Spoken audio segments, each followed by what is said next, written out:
ஓம் ஸ்ரீ சத்குரு சாய்நாதரின் திருவடிகள் போற்றி. Hi friends, இந்த நாள் உங்கள் அனைவருக்கும் மகிழ்ச்சி நிறைந்த நாளாக அமைந்திட இறைவனை வேண்டி வீடியோவுக்குள் அழைக்கிறேன். நாம் ஸ்ரீ சாயை சச்சரிதம் 26வது அத்தியாயம் சென்ற வீடியோவில் காக்காய் வலிப்பால் அவதியுற்று கொண்டிருந்த மகனை ஹரிச்சந்திர பிதலே தன் குடும்பத்தினருடன் ஷீரடிக்கு அழைத்து சென்று பாபாவின் அருள் வேண்டி நின்றதையும், பாபாவும் அவனை குணப்படுத்தி ஊருக்கு கிளம்பும் சமயம் ஊதி மற்றும் 3 ரூபாய்களை அவரிடம் கொடுத்து தான் ஏற்கனவே 2 ரூபாய் அவருக்கு கொடுத்திருப்பதாகவும் இதனை பூஜை அறையில் வைத்து வழிபடும்படியும் கூறியதை கேட்டு முதல் முறை ஷீரடிக்கு வந்திருப்பதால் திகைத்து நின்ற ஹரிச்சந்திர பிதலையின் சந்தேகத்தை அவர் தாயார் நினைவு கூர்ந்து விளக்கியதோடு மட்டும் அல்லாமல் குடும்ப நலனுக்காக மூதாதையர் வழிபாடுகளை நாம் மறவாமல் பின்பற்ற வேண்டும் என்ற பெரும் அறிவுரையும் நமக்கு வழங்கியதையும், மேலும் வாழ்க்கையின் துயரங்களால் சிக்குண்டு தவிக்கும் ஆம்டேக்கர் ஷீரடியில் சென்று தன் வாழ்வை முடித்து கொள்ள நினைத்த போது பாபா வேறொரு பக்தர் மூலம் அவருக்கு அக்கல்கோட் மகாராஜின் சரிதத்தை படிக்க வைத்து, இவரைப் போலவே அக்கல்கோட் மகாராஜின் பக்தர் நோயின் பாதிப்பால் கிணற்றில் குதித்து வாழ்வை முடித்து கொள்ள நினைத்த போது அக்கல்கோட் மகாராஜ் தன் கரங்களால் அவனை வெளியெடுத்து, நல்லதோ கெட்டதோ முந்தைய கர்மத்தின் பயனை அடைந்தாக அனுபவித்தே தீர வேண்டும், தற்கொலை தீர்வாகாது, ஏனெனில் அனுபவித்தல் பூரணமாகவில்லையெனில் மீண்டும் ஒரு பிறவி எடுத்து இதே துயரங்களை அனுபவிக்க வேண்டியிருக்கும், அதனால் மனம் தளராமல் சிரமப்பட்டாவது இப்பிறவியிலேயே நாம் நம் கர்ம வினைகளை அனுபவிக்க வேண்டும் என்று கூறியதை படித்த சாய்பாபாவின் பக்தர் தன் முடிவை மாற்றிக்கொண்டு நன்மை அடைந்ததையும் கண்டோம். மேலே கூறப்பட்டுள்ள நிகழ்வுகள், அதில் பொதிந்து கிடக்கும் உண்மைகள் நம் அனைவருக்குமே பொருந்தும் அல்லவா? மூதாதையர் வழிபாட்டின் அவசியத்தையும் கர்ம வினைகளை அனுபவிக்கவே இப்பிறவி எடுத்துள்ளோம் என்பதையும் தெளிவாக தெரிந்து கொண்டோம். இந்த வீடியோவில் விஷ்ணு சஹஸ்ரநாமம், ஸ்ரீமத் பாகவதம் ஆகியவற்றை யாருக்கு பாபா கொடுத்து அனுகூலம் செய்தார் என்பதையும், விட்டல் காட்சி யாருக்கு தோன்றியது என்பதையும் விரிவாக தெரிந்து கொள்ளப் போகிறோம். வாங்க வீடியோவுக்கு போகலாம். அத்தியாயம் 27 விஷ்ணு சஹஸ்ரநாமம், ஸ்ரீமத் பாகவதம் ஆகியவற்றை கொடுத்து அனுகூலம் செய்தல், தீக்ஷித்தின் விட்டல் காட்சி, கீதா ரகசியம், கபர்தே குடும்பம். பாபா தமது ஸ்பரிசத்தால் புனிதப்படுத்தி மத சம்பந்தமான நூல்களை பாராயணத்துக்காகவும் இதர விஷயங்களுக்காகவும் பக்தர்களுக்கு அளித்து எங்கனம் அனுகூலம் செய்தார் என்பதை இவ்வத்தியாயம் கூறுகிறது. முன்னுரை. ஒரு மனிதன் கடலில் மூழ்கும் போது எல்லா தீர்த்தங்களிலும் புனித ஆறுகளிலும் நீராடிய புண்ணியம் அவரை வந்தெய்துகிறது. அதே மாதிரியாக ஒரு மனிதன் சத்குருவின் பாதங்களில் அடைக்கலம் புகும்போது மூவரையும், பிரம்மா, விஷ்ணு, மகாதேவர், பரபிரம்மத்தையும் வணங்கும் பேறு அவனுக்கு உண்டாகிறது. கற்பகத்தருவும் ஞான சாகரமும் நமக்கு ஆன்ம உணர்வை அளிப்பவருமான சாயிக்கு ஜெயம் உண்டாகட்டும். ஓ சாயி, தங்களது கதைகள் பால் எங்களுக்கு ஆர்வம் உண்டாக செய்யுங்கள். சாதகப் பறவை மேகங்கொனுள் உறையும் நீரை பருகி இன்பமடையும்.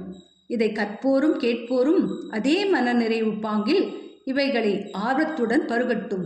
தங்களது கதைகளை கேட்டுக்கொண்டிருக்கும் போது அவர்களும் அவர்களது குடும்பமும் சாத்வீக உணர்வுகள் அனைத்தையும் பெறட்டும்.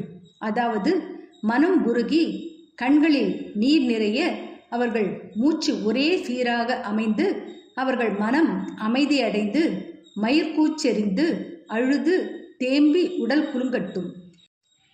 எங்கள் பகைமையும் வித்தியாசங்களும் பெரியன வாயினும் சிறியன வாயினும் மறைந்தொழியட்டும்.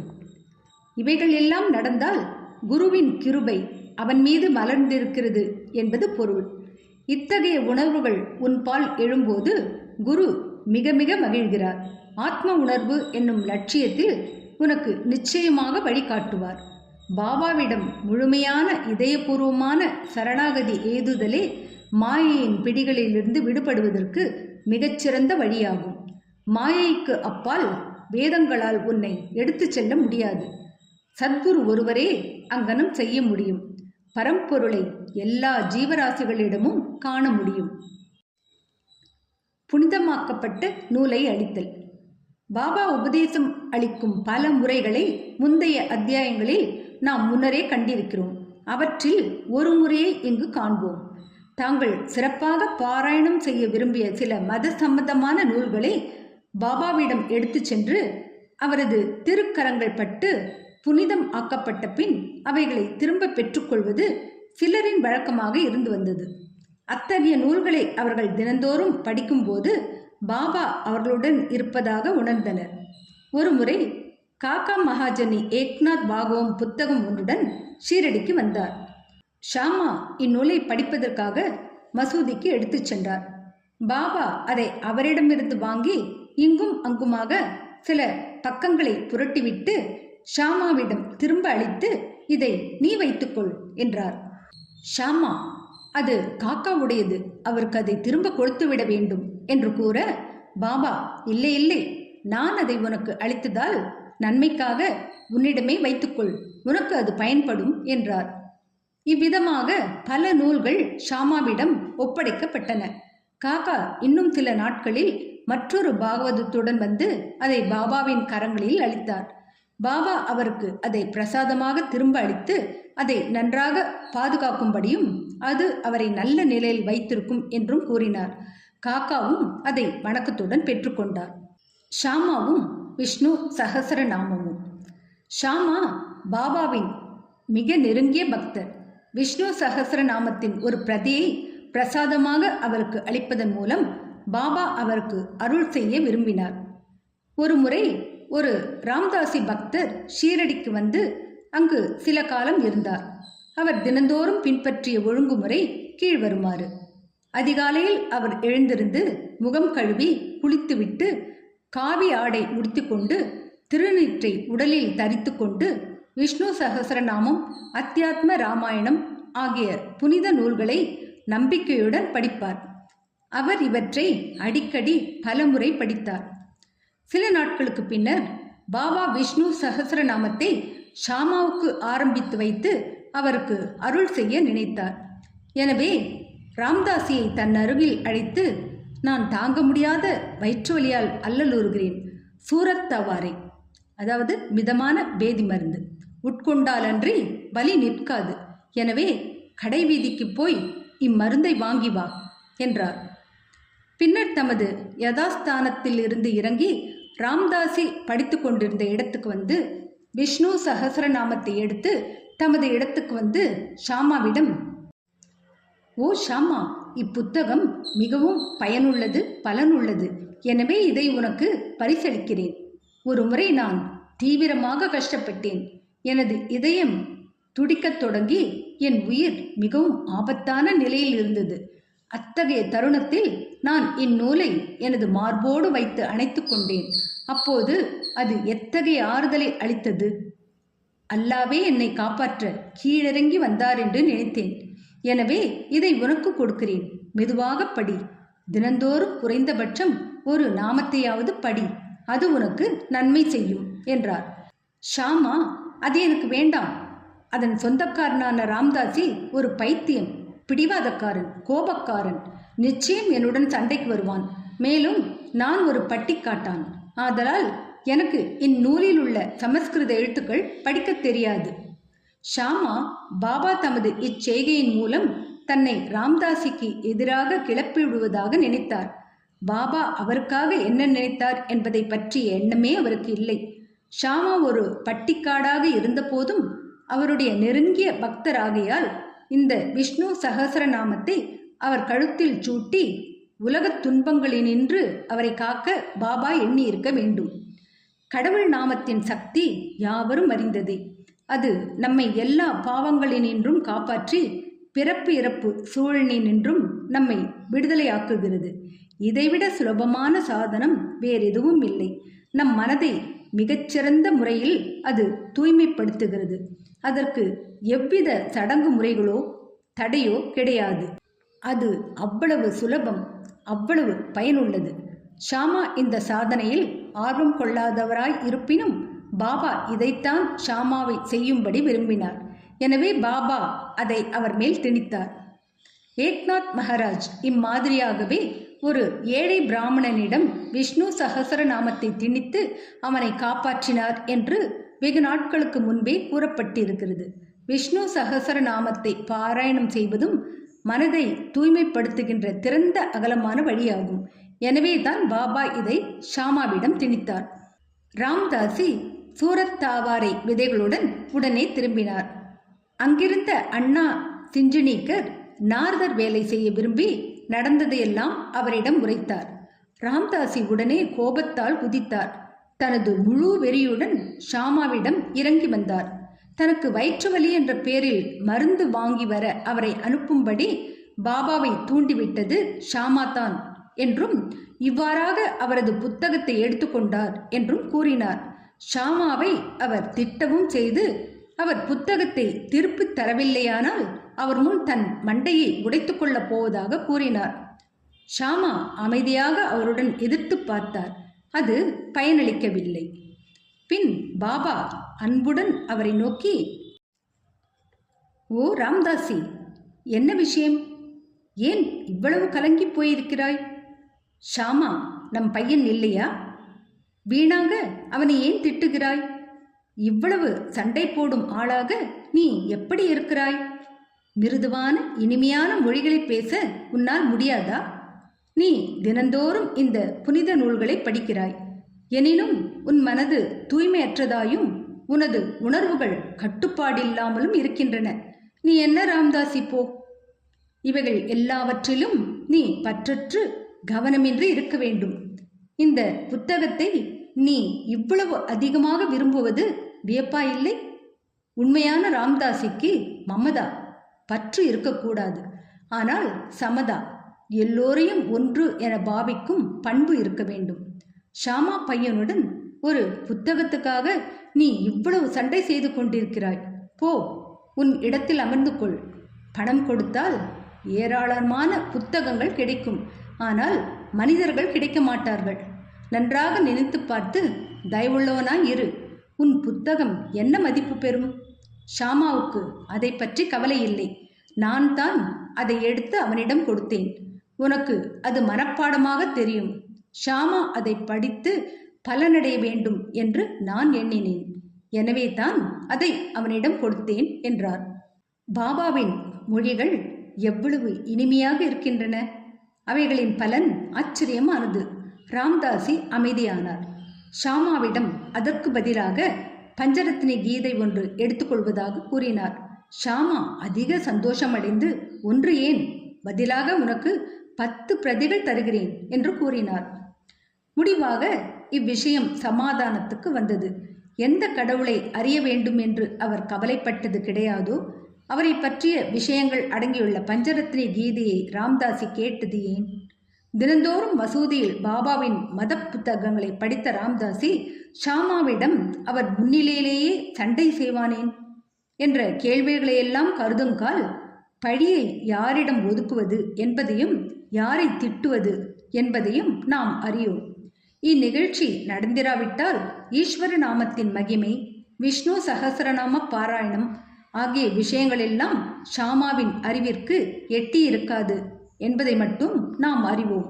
எனவே பாபாவின் கற்பிக்கும் முறையும் ஆரம்பித்து வைக்கும் முறையும் விசேஷமானது என்று நாம் காண்கிறோம். இவ்விஷயத்தில் ஷாமா அந்நூலை படிப்படியாக கற்கவே செய்தார். புனே என்ஜினியரிங் கல்லூரி பேராசிரியரும் ஸ்ரீமான் பூட்டியின் மருமகனுமான பேராசிரியர் ஜிஜி நார்கே MA MSc என்பவருக்கு அதை விவரித்து சொல்லும் அளவுக்கு அதில் வல்லமை பெற்றார். விட்டல் காட்சி. ஒரு நாள் காக்கா சாஹேப் தீக்ஷித் ஷீரடியில் உள்ள தனது வாதாவில் காலை குளியலுக்கு பின் தியானம் செய்து கொண்டிருக்கும் போது விட்டலின் தெய்வீக காட்சி ஒன்று கிடைத்தது. அதன் பின்பு பாபாவை அவர் காணச் சென்ற போது, விட்டல் பாடில் வந்தாரா? நீ அவரை காணவில்லையா? அவர் மிகவும் நழுவல் பேர்வழி. இருக அவரை பிடித்து கொள்ளும், இல்லாவிடில் உமக்கு டேக்கா கொடுத்துவிட்டு ஓடிப்போய் விடுவார் என்று கூறினார். பாபா பின்னர் மத்தியான வேளையில் பண்டரிபுரத்து விட்டலின் 20 to 25 படங்களுடன் ஒரு வியாபாரி வந்தான். தான் தியானத்தில் கண்ட விட்டலின் உருவத்துடன் இது அப்படியே அச்சாக பொருந்திருப்பது கண்டு தீக்ஷித் அதிசயம் அடைந்தார். பாபாவின் மொழிகளை நினைவு கூர்ந்து மிகுந்த விருப்பத்துடன் ஒரு படத்தை வாங்கி தனது பூஜை அறையில் வழிபாட்டுக்காக வைத்தார். கீதா ரகசியம். பிரம்ம வித்தியை கற்பவர்களை பாபா எப்போதும் நேசித்தார். அவர்களை ஊக்குவித்தார். உதாரணத்துக்கு ஒன்று. ஒரு முறை பாபு சாஹேப் ஜோ ஒரு பார்சலை பெற்றார். லோகமான்ய திலகர் எழுதிய கீதா ரகசியத்தின் ஒரு பிரதி அதனுள் இருந்தது. தனது அக்குளில் அதை வைத்தவாறு மசூதிக்கு வந்து அவர் பாபாவின் முன் வீழ்ந்து பணிந்தபோது பார்சல் பாபாவின் பாதத்தில் சென்று விழுந்தது. பாபா அது என்ன என்று விசாரித்தார். அவ்விடத்திலேயே பார்சல் உடைக்கப்பட்டு அப்புத்தகம் பாபாவின் கரத்தில் வைக்கப்பட்டது. இங்கும் அங்குமாக அதன் சில பக்கங்களை அவர் புரட்டிவிட்டு தமது பையிலிருந்து ₹1 எடுத்து அதன் மீது வைத்து அதை ஜோகிடம் அளித்து, இதை முழுமையும் படி, உனக்கு நன்மை விளையும் என்றார். கபர்டே குடும்பம். கபர்டேயை பற்றிய விளக்கங்களுடன் இவ்வத்தியாயத்தை நாம் முடிப்போம். ஒருமுறை தாத்தா சாஹேப் கபர்டே தன் குடும்பத்துடன் ஷீரடிக்கு வந்து சில மாதங்கள் தங்கியிருந்தார். அவர் தங்கியிருந்ததன் நாட்குறிப்பு சாய்லீலா சஞ்சிகையில் தொகுப்பு 7 ஆங்கிலத்தில் பதிப்பிக்கப்பட்டு தற்போது தமிழில் கபர்டே டைரியாக மொழிபெயர்க்கப்பட்டு சமஸ்தானத்தில் வெளியிடப்பட்டுள்ளது. தாத்தா சாஹேப் சாதாரண மனிதர் அல்ல. அவர் அமராவதியின் மிகப்பெரிய பணக்காரர். மிகவும் புகழ்பெற்ற அட்வொகேட்டும் டெல்லி கவுன்சிலின் அங்கத்தினர்களுள் ஒருவரும் ஆவார். மிகுந்த புத்தி சாதுரியம் உடையவரும் மிகச் சிறப்பான பேச்சாளரும் ஆவார். ஆயினும் பாபாவின் வாய்த்திருக்க அவருக்கு தைரியம் இல்லை. பெரும்பாலான பக்தர்கள் பாபாவுடன் அடிக்கடி பேசி விவாதித்தனர். ஆனால் கபர்டே, நூல்கர், பூட்டி ஆகிய மூவர் மட்டும் எப்போதும் மௌனமாக இருந்தனர். அவர்கள் சாந்தம், எளிமை, பொறுமை, நற்பண்பு வாய்க்க பெற்றவர்கள்.